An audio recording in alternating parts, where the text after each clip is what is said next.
Kadira ta jarin Nafisa Abdullahi bayan dogon zango ta dauka ba ta harkar fim tun bayan da ta yi resignin da shirin fim din labari na, amma an ganta kai tsaye ta dawo shirin kaddara. Mutane suna ci gaba da suka mai girma Malam Aminu Sera bayan sakin fim ɗinsa da ira na Juma'a maimakon ya bari a isa raka bakwai. Shugaban ƙungiyar Mofan suna korafi akan jagora Sarki Ali Nuhu sakamakon ba a kira su wani, amma kuma sun yi amai su cewa sun lashe cewa ba shi suke zargi ba. Su kuma mutanen social media suna daukan abin suna daura shi ne akan wani korafi da ba, suna cewa an samu matsala wata sabuwa.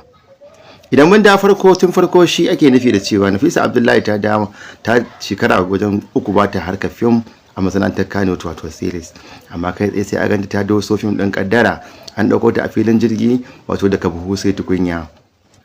Shin rijistar ta ce ta yi expire ne ko ita ta automatically aka yi mata rijistar ta wato ID card ɗinta na Sansan Board ba tare da ta je an tantance ta ba, an tace ta kawai an ganta a shirin fim ɗin kaddara. Ƙungiyar Mofan suna cewa ba ma ƙara ƙorafin ɗanmu wato Sarki Ali Nuhu, a'a sai dai muna bara cewa mu a karɓi kokenmu akan abin da muke bukata domin a shigar da ƙorafinmu. Wannan shine ake nufi da halin dattako. Yan masana'antar Kano ba fada suke da junansu ba, idan kun ga ana wani abubuwa ko na abubuwa da sauransu ba fada bane, kawai shigar da abu ne na social media, wato su a cikin duk abin da ya misali uwan mu dai amma uba kowa da nasa. Su ƙungiyar Mofan ba su yi laifi ba kamar da shi ma Sarki Ali Nuhu bai laifi ba, sai dai an zauna teburin koli ana kuma kokarin sasanta wannan abubuwan, ko ba fada bane in Allah ya da azina tuttura wannan abubuwa domin zuciyar mu ba ta mana daɗi. Bayan da su wannan baiwa Allah ta wato Fulani ake cigaba da su Malam Aminu Sera a gidajen TV da sauran gurare na social media da YouTube da sauransu, me yasa ya saki fim ɗinsa. A wannan bangaren kuma an kano cewa a'a shi fim ɗin gidan TV da ake yin sa ana saka shi ne direct, wato na wata 2 a jere, wanda kai tsaye ake ɗora wannan shiri ba tare da an ce yau a saka ba gobe a saka ba. Kamar content ɗin YouTube ne, in mutum ya san social YouTube zai ga jera shi ake yi akan schedule, sai dinga sauka da kansa. Yayin da Aminu Sera ya ce zai sauke wannan fim din, to sai dai duk shirin da ya saka a wannan satin baki da ya ruguza shi, kuma kaddara ce ta fi buƙatar addu'a akan wannan korafin naku.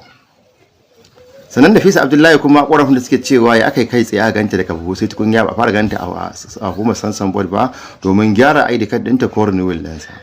Ku ci gaba da kallon wannan tasha ta mai suna Gwammaja Entertainment YouTube. Za ku yi mana subscribing, a nan kaɗai za ku iya samun nan labaran namu sahihai daga Kannywood. Naku har kullum Yakubu Gwammaja Entertainment, fatan alkhairi.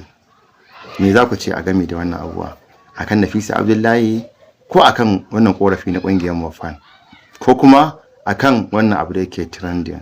Fatan alkhairi.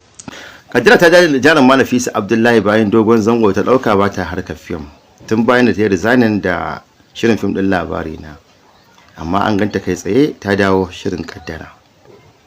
Mutane suna ci gaba da suka mai girma Malam Aminu Sera bayan sakin fim ɗinsa da ira na Juma'a maimakon ya bari a isa raka bakwai. Shugaban ƙungiyar Mofan suna korafi akan jagora Sarki Ali Nuhu sakamakon ba a kira su wani, amma kuma sun yi amai su cewa sun lashe cewa ba shi suke zargi ba. Su kuma mutanen social media suna daukan abin suna daura shi ne akan wani korafi da ba, suna cewa an samu matsala wata sabuwa. Idan mun da tun farko shi ake nufi da cewa Nafisa Abdullahi ta shekara wajen 3 ba ta harkar film a masana'antar Kano wato series, amma kai tsaye sai a ganta ta doso film ɗin kaddara an dauko ta a filin jirgi wato daga buhu sai tukunya. Shin rijistar ta ce ta yi expire ne ko ita ta automatically aka yi mata rijistar ta wato ID card ɗinta na Sansan Board ba tare da ta je an tantance ta ba, an tace ta kawai an ganta a shirin fim ɗin kaddara. Ƙungiyar Mofan suna cewa ba ma ƙara ƙorafin ɗanmu wato Sarki Ali Nuhu, a'a sai dai muna bara cewa mu a karɓi kokenmu akan abin da muke bukata domin a shigar da ƙorafinmu. Wannan shine ake nufi da halin dattako. Yan masana'antar Kano ba fada suke da junansu ba, idan kun ga ana wani abubuwa ko na abubuwa da sauransu ba fada bane, kawai shigar da abu ne na social media, wato su a cikin duk abin da ya misali uwan mu dai amma uba kowa da nasa. Su ƙungiyar Mofan ba su yi laifi ba kamar da shi ma Sarki Ali Nuhu bai laifi ba, sai dai an zauna teburin koli ana kuma kokarin sasanta wannan abubuwan, ko ba fada bane in Allah ya da azina tuttura wannan abubuwa domin zuciyar mu ba ta mana daɗi. Bayan da su wannan baiwa Allah ta wasu wato Fulani ake cigaba da su Malam Aminu Saira a gidajen TV da sauran gurare na social media da YouTube da sauransu. Me yasa ya saki fim ɗinsa? A wannan bangaren kuma an kano cewa a'a shi fim ɗin gidan TV da ake yin sa ana saka shi ne direct, wato na wata 2 a jere, wanda kai tsaye ake ɗora wannan shiri ba tare da an ce yau a saka ba gobe a saka ba. Kamar content ɗin YouTube ne, in mutum ya san social YouTube zai ga jera shi ake yi akan schedule, sai dinga sauka da kansa. Yayin da Aminu Saira ya ce zai sauke wannan fim ɗin, to sai dai duk shirin da ya saka a wannan satin baki ɗaya ya ruguza shi. Kuma kaddara ce, ta fi buƙatar addu'a akan wannan korafin naku. Sannan Nafisa Abdullahi kuma korafin da suke cewa ya aka kai tsaye a ganta daga buhu sai tukun ya ba fara ganta a hukumar Sansan Board ba domin gyara ID card ɗinta ko renewal ɗinsa. Ku ci gaba da kallon wannan tasha ta mai suna Gwammaja Entertainment YouTube. Za ku yi mana subscribing, a nan kaɗai za ku iya samun nan labaran namu sahihai daga Kannywood. Naku har kullum Yakubu Gwammaja Entertainment. Fatan alkhairi. Me za ku ce a game da wannan abuwa?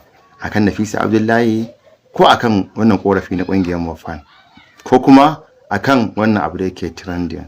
Fatan alkhairi.